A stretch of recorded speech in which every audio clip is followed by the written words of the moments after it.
प्रणाम भगवान। ओम श्री गुरुवे नमः। ओम अखंडमंडलाकारं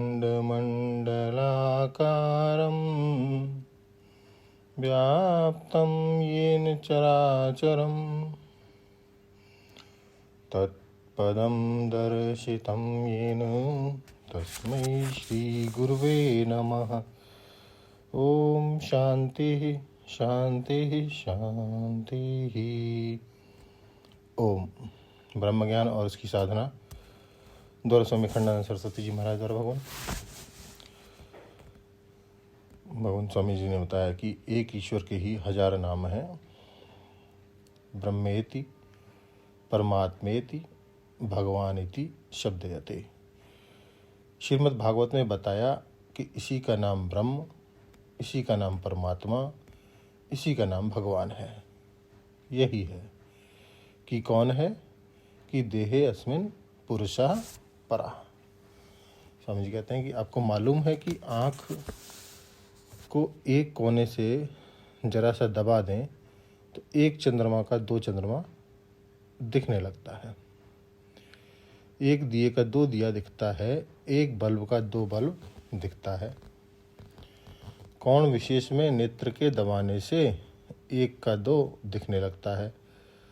तो यह जो देश काल वस्तु से अपरिच्छिन्न और सजातीय विजातीय स्वगत भेद से रहित शुद्ध ज्ञान है, जब यह अंतःकरण की उपाधि के कोण से देखने लगता है तब निर्विशेष सविशेष दिखने लग जाता है। एक अनेक दिखने लगता है, अनंत शांत दिखने लगता है। परंतु स्पष्ट है कि ऐसा दिखने में जो सत्यत्व बुद्धि है वह भ्रांति है। यह सिद्धांत है कि जिस अंतःकरण में भ्रांति होती है उसी अंतःकरण में भ्रांति सिद्ध पदार्थ होता है। इसलिए भ्रांति से उपहित जो वस्तु है, भ्रांति सिद्ध पदार्थ से भी उपहित वही वस्तु है। माने देहे अस्मिन पुरुषः परः, इस अध्यस्त अंतःकरण का अधिष्ठान जो आत्मा है, अंतःकरण के द्वारा मालूम पड़ने वाले देश काल पदार्थ का भी अधिष्ठान वही आत्मा है। अपना स्वरूप ही अंतःकरण का भी अधिष्ठान है और अंतःकरण से मालूम पड़ने वाले पदार्थों का भी अधिष्ठान है। यह विलक्षण बात है। जैसे रज्जु के अज्ञान से भासता हुआ सर्प भ्रांति सिद्ध सर्प है, तो भ्रांति का जो अधिकरण है वही भ्रांति सिद्ध सर्प का भी अधिकरण है। रज्जु अधिकरण नहीं है सर्प का, क्योंकि वहाँ तो सर्प है ही नहीं। सर्प तो सर्प बुद्धि है।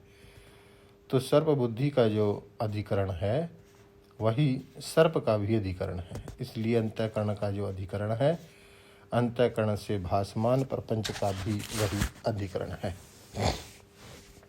इसलिए देश से, काल से, वस्तु से, अवस्था से, स्थिति से, गति से, मति से, रति से, सबसे अनवच्छिन्न जो आत्म चैतन्य है यही सर्वाधिष्ठान है। इसलिए परमात्मेति च अपि युक्तो, इसको परमात्मा भी बोलते हैं। अच्छा परमात्मा आत्मा से भिन्न है कि अभिन्न है? देखो जरा परमात्मा शब्द पर ही देखो, जो जिसका परम रूप होता है वह उससे भिन्न नहीं होता है। जैसे परम मधुरम, माधुर्य की पराकाष्ठा माधुर्य से भिन्न नहीं है। इसी प्रकार आत्मा का जो परम रूप है वह आत्मा से भिन्न नहीं है। परम रूप माने उपाधि संस्पर्श लेश रहित जो आत्मा का स्वरूप है, यही आत्मा का पारम्य है। जो आत्मा का जो परम रूप है, उपाधि से असंस्पृष्ट रूप, शुद्ध रूप है, वह आत्मा से भिन्न नहीं है, आत्मा ही है। आत्मा का ही शुद्ध रूप है और वह कौन है कि देहे अस्मिन पुरुषः परः, उसी को परमात्मा बोलते हैं। तो यह श्लोक तत्त्वमसि महावाक्य का अर्थ है। वेदांती लोगों के द्वारा देहे अस्मिन पुरुषः परः परमात्मा इति चाप्युक्तो महावाक्य के द्वारा जिसको परमात्मा कहा गया, शैवों के द्वारा महेश्वर कहा गया, प्रेम रसरिक अनन्य वैष्णवों के द्वारा जो भोक्ता कहा गया, शरणागति प्रधान वैष्णवों द्वारा जो भर्ता कहा गया, तटस्थ ईश्वरवादियों द्वारा जो अनंता कहा गया और योग सांख्य से जो उपद्रष्टा कहा गया, सो कौन है कि देह अस्मिन, इसी देह में और पुरुष का वह परम स्वरूप है। पुरुष परमात्मेति चाप्युक्तो, यह पुरुष अखंड एक रस परमात्मा ही है। अगला टॉपिक प्रारंभ होने जा रहा है हमारा पुरुष प्रकृति विवेक का फल। इसको लेंगे अगले सत्संग में। ओम शांति शांति शांति। प्रणाम भगवान।